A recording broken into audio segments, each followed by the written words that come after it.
Como Deus nos equipou para a vida. Primeira Carta de João, capítulo 2. Comentário de Mário Persona. A gente vê fotos de guerra, da Primeira Guerra Mundial, da Segunda Guerra Mundial. Os soldados, a gente vê nas fotos, eles iam praticamente limpos para a guerra. Eles tinham a farda, talvez uma mochila com uma pá pequenininha dentro da mochila, um cobertor, um saco de dormir, e um cantil na cintura e o rifle lá, o fuzil. Eles usavam aquele fuzil. Mas hoje, quando nós vemos a foto da guerra, mal dá para reconhecer que existe um ser humano debaixo de todo o equipamento que eles colocam no soldado hoje. Ele tem câmera para filmar onde ele anda, ele tem dispositivo de visão noturna, ele grava tudo que ele faz, o rifle dele tem mira a laser, ele tem colete à prova de bala, ele tem medicamentos para salvar a sua vida, caso ele leve um tiro. Ele já tem tudo dentro ali daquele equipamento todo que ele carrega.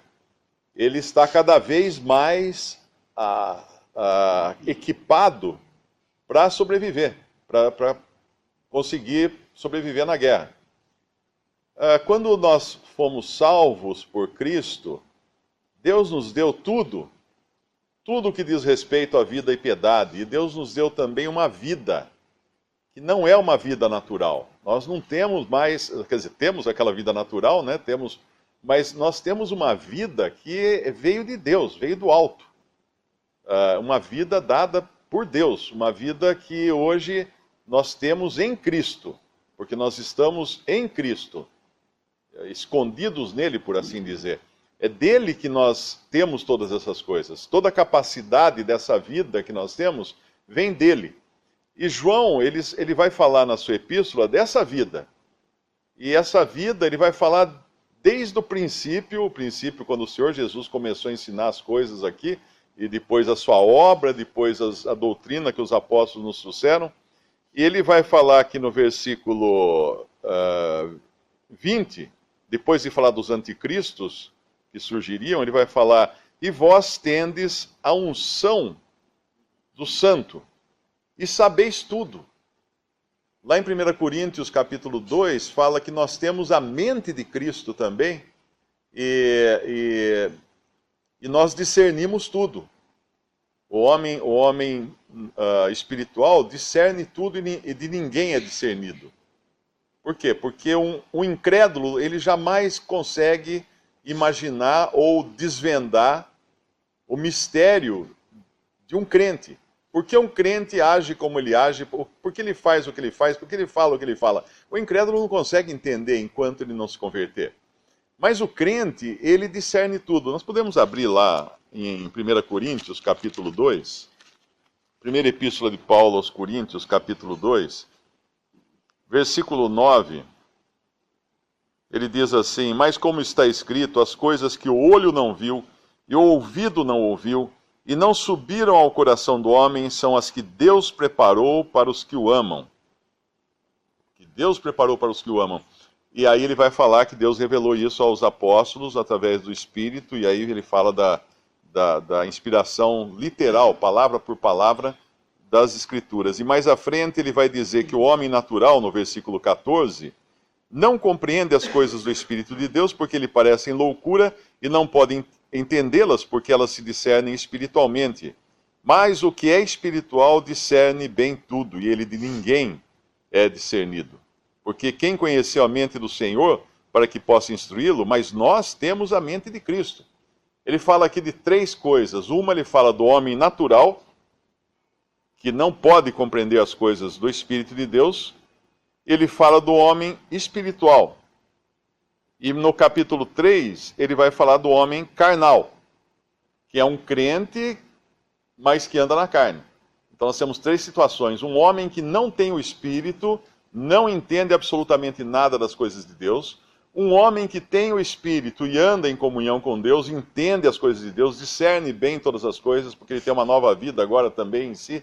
E um homem que tem o Espírito Santo de Deus, porém não está em comunhão com Deus, ele então não vai conseguir ter discernimento completo. É como se o discernimento dele estivesse embotado pelos sentidos carnais. É como uma transmissão de rádio que você recebe nitidamente e de repente entra algum aparelho lá, liga uma máquina de lavar roupa, liga o liquidificador, né, que é louco para fazer isso, liga o liquidificador na sua casa e de repente entra aquele chiado, aquela estática na música e fica muito difícil você compreender o que estão dizendo na estação de rádio.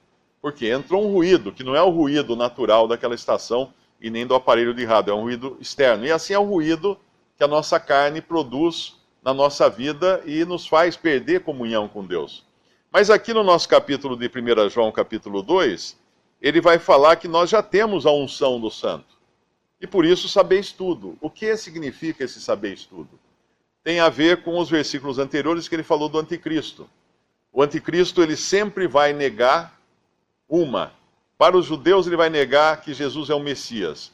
2, para o cristão, ele vai negar a relação que tem Jesus com o Pai, o Senhor Jesus com o Pai, de pai e filho, mas filho no sentido de filho divino, o filho eterno de Deus. Então ele vai negar que Cristo é Deus. Então para o judeu, o anticristo vai negar que Cristo é o Messias, que Jesus é o Messias, e para o cristão ele vai negar que Jesus seja Deus, com o Pai, que é o versículo 23. Qualquer que nega o Filho também não tem o Pai, aquele que confessa o Filho tem também o Pai. Então, o crente ele tem agora discernimento para detectar imediatamente isso daí.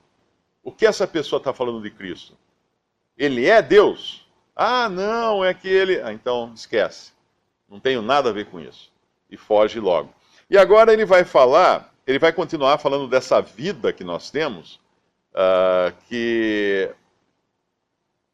no versículo 24 ele fala mais um pouco dessa questão do reconhecimento da divindade de Cristo, quando ele fala que se em vós permanecer o que desde o princípio ouvistes, também permanecereis no Filho e no Pai.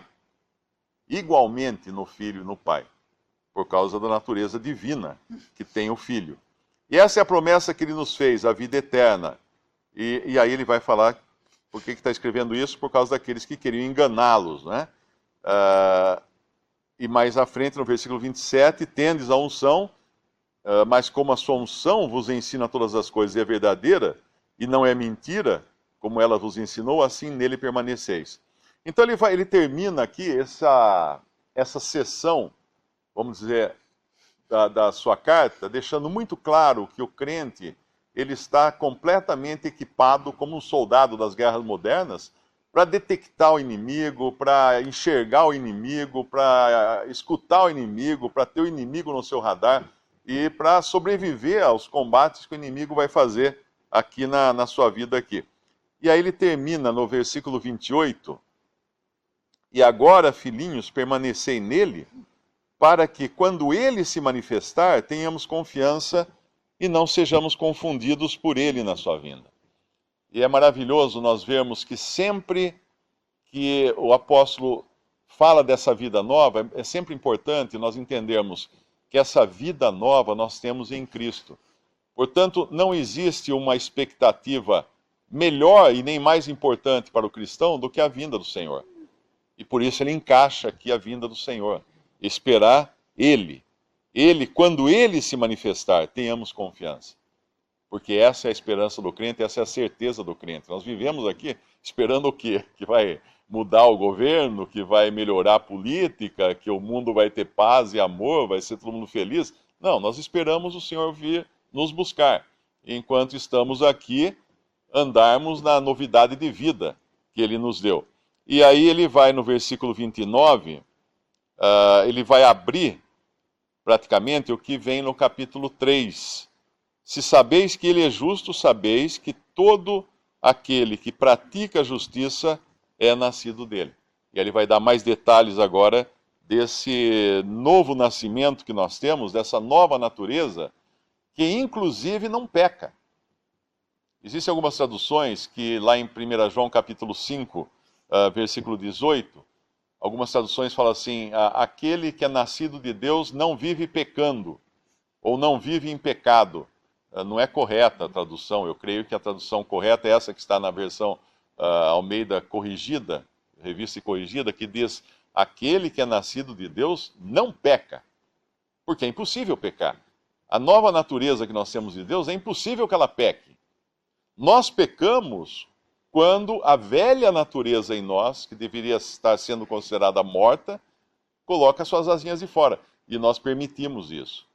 O crente peca quando ele quer pecar. O crente não peca de raspão, ele não peca por acidente.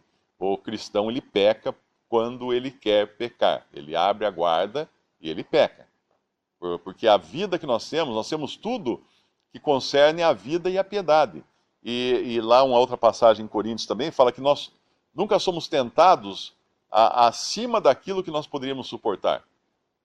Então, quando nós nos suportamos, por que foi? Porque nós quisemos nos suportar. Ou porque nós criamos uma cultura até em nós mesmos de ser assim.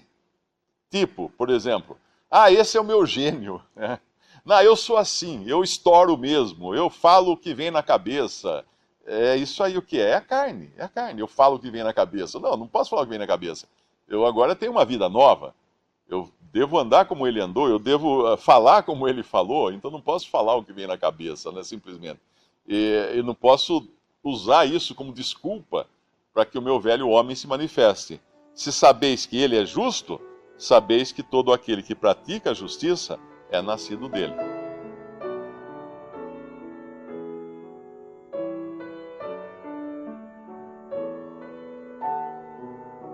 Visite Respondi.com.br. Visite também 3minutos.net.